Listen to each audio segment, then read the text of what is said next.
Hey everybody, it's Ron from Pick Dawgz, and this is Ron's Rundown. We're going to go over the MLB games scheduled for Tuesday, September 17th, 2024. If you like what you see, make sure to give this video a big thumbs up and subscribe to our channel. Don't forget to put your baseball picks in the comments section below. And if you're looking for my best bets, including my daily rundown best bet in the MLB, you can find those at the Premium Picks tab at Pickdawgz.com. There's also a link in the description.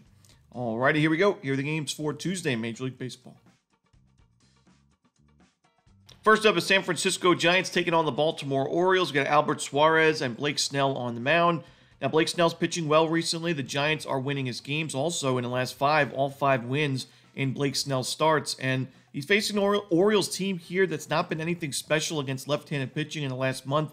They're right around league average in both OPS and isolated power. Pretty high walk rate, but a strikeout rate above 23%. I think Snell pitches well, and I think the Giants are going to be able to back him up. You know, Suarez is somebody that's given up 5 home runs in his last 5 games. The Giants have pretty good power numbers, top 10 in isolated power against righties in the last month. So I'm going to go with the San Francisco Giants on the money line in this one.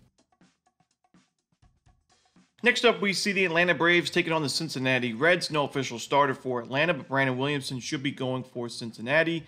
Now, Williamson's pitched well through his first 13 innings of the season, but he does have an expected ERA that's about 2 runs steeper than his current ERA, with an xFIP at 4.26 to go with it. I do expect regression going forward, and the Braves have hit lefties very well in the last month, top 10 in OPS and ISO against southpaws. So I'm going to go with the Braves in this one. I think they have the better bullpen by far. I think this Braves bullpen, even though it struggled in that game on Sunday against LA, is still one of the best bullpens in baseball. And Cincinnati's bullpen in the last month, 26 in xFIP with an ERA just below 5. Give me the Braves in this one on the run line. Next up, the Dodgers and the Marlins from Lone Depot Park. We got Bobby Miller and Darren McCacken on the mound.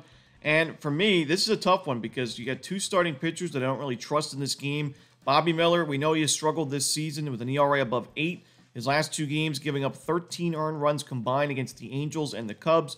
One of those still ended up being a Dodgers win. That's how, goes to show you how strong that offense is. But for me, it's still tough to, take the Dodgers at this kind of price when Miller's given up 2+ home runs in 4 of his last 5 starts. And, I mentioned McCacken's not my favorite option on the other side, but I think he's put together 2 of his more competitive outings in his last 2 starts, and both of those ended up being Marlins wins.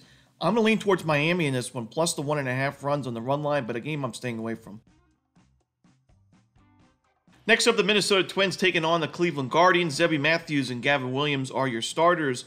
Gavin Williams is really tough to back at Progressive Field right now because when you look at his season numbers at home, he's got 28 innings, 6 starts, and an 0-6 record with an ERA above 7. So the Guardians have yet to win a game that Gavin Williams started when he's pitching at Progressive Field. And, very high opponent's batting average, good strikeout numbers, but a high walk rate and a lot of base hits and sharp contact to go with it. For me, while Zebby Matthews has, had mixed results so far at the major league level, really it's been that one bad start against the Blue Jays. 9 earned runs given up in 2 innings that has really tanked his ERA. He's had a couple of not-so-great outings, other than that one game, but I still think he's been a decent option for the Twins in that rotation. I like the fact that his control is strong. He doesn't give up a lot of walks against Cleveland. That's important. This is a Guardians team and already does such a great job at limiting strikeouts, but if Williams is able to keep them off the base pads in terms of the walks, he should be able to get the pitch-to-contact outs, potentially some double play balls to get him out of some innings. So I'm going to roll with the Twins in this game. I'm going to roll Minnesota on the money line. Next up, we see the Boston Red Sox taking on the Tampa Bay Rays. We got Nick Pivetta and Shane Baz as the starters.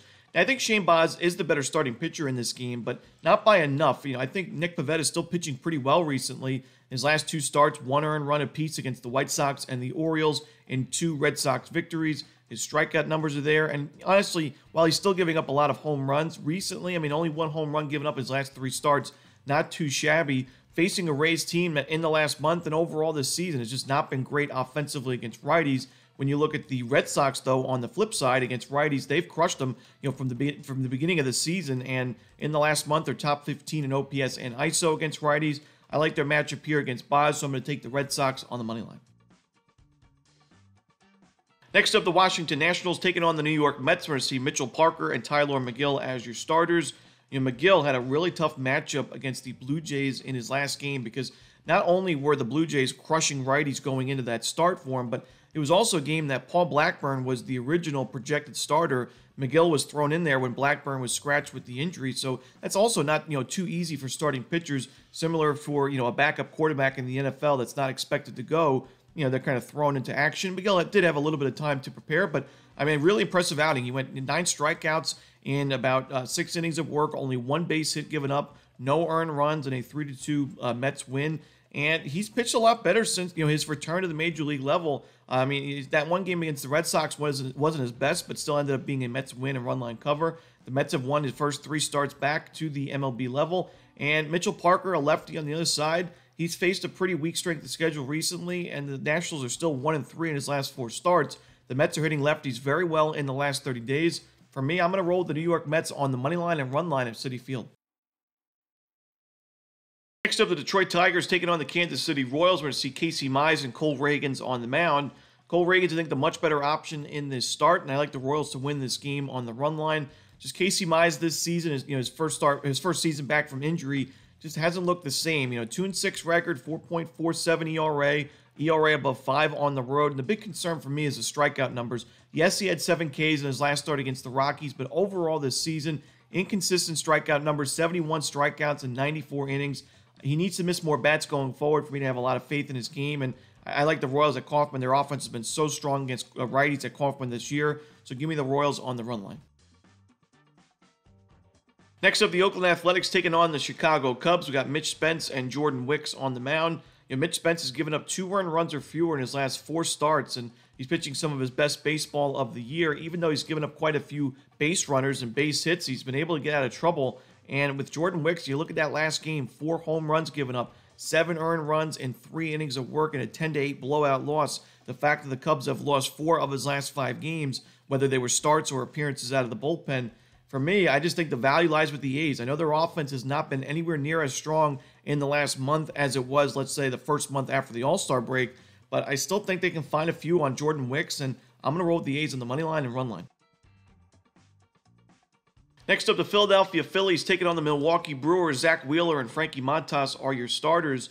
The Phillies have definitely improved their game against righties after they struggled a little bit in the month of August, but now they're top 10 in OPS and ISO against righties in the last 30 days. Milwaukee is there, though, as well, as they're number 5 in isolated power, high walk rate, pretty low strikeout rate to go with it.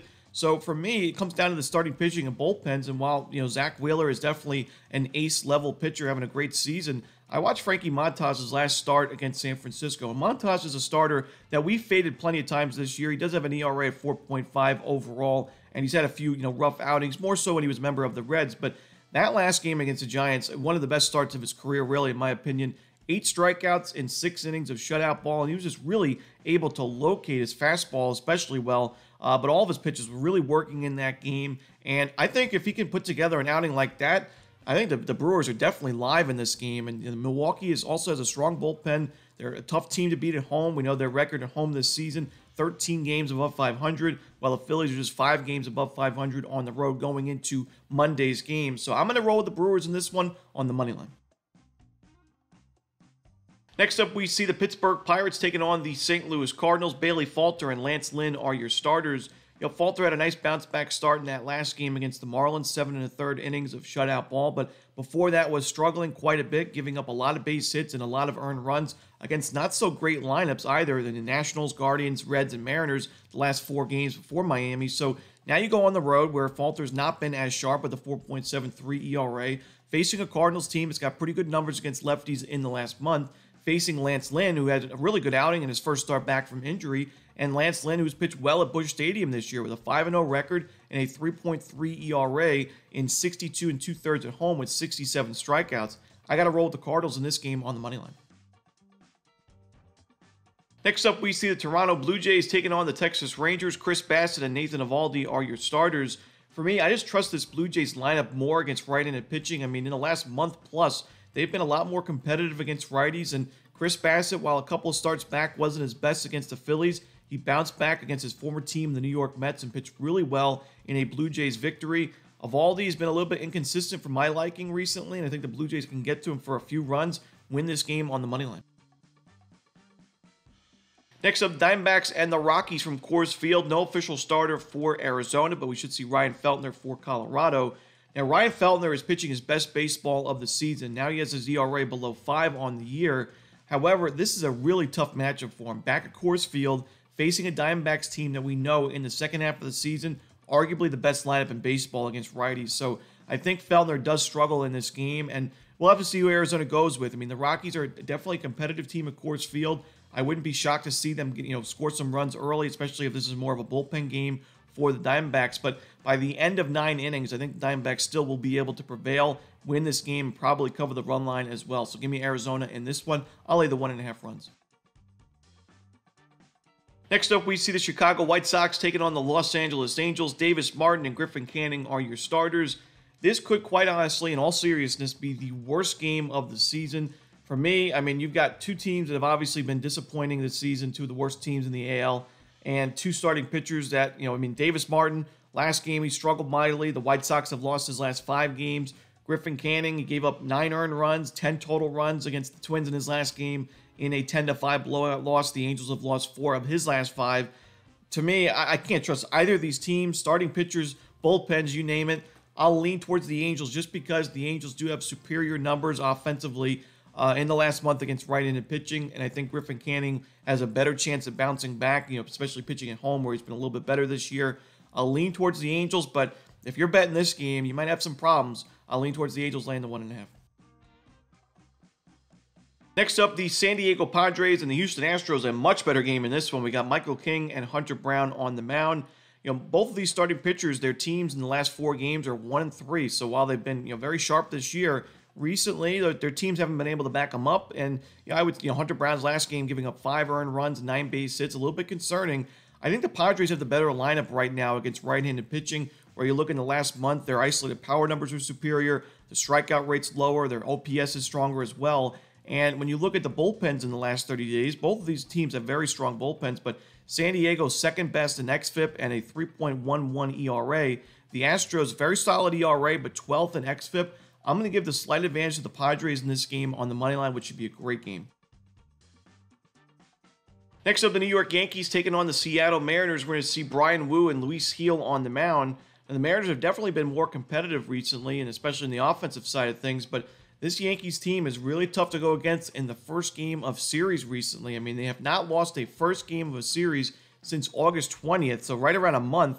That was a loss to the Guardians, but since then, they've won every game 1 of a series, and that included the game against the Red Sox on September 12th in extra innings, 2-1. The Yankees won that series 3-1 in a 4-game series there. They played well, and I think they win this game. I mean, Luis Gil pitched really well in his first couple starts back from injury. He's got great strikeout stuff, and the Mariners are known to strike out quite a bit. Brian Wu's had himself a great season, but I could see the Yankees getting to him for a couple of runs and potentially a couple of home runs as well. So give me the Yanks in this one on the money line and run line. And that's it. Those are the games for Tuesday in baseball. Hope you enjoyed this video. If you did, don't forget to hit that like button and subscribe and put those baseball picks in the comments section below. Again, if you're looking for my best bets, you can find those at Pickdawgz Premium. As always, this is Romanelli. Good luck.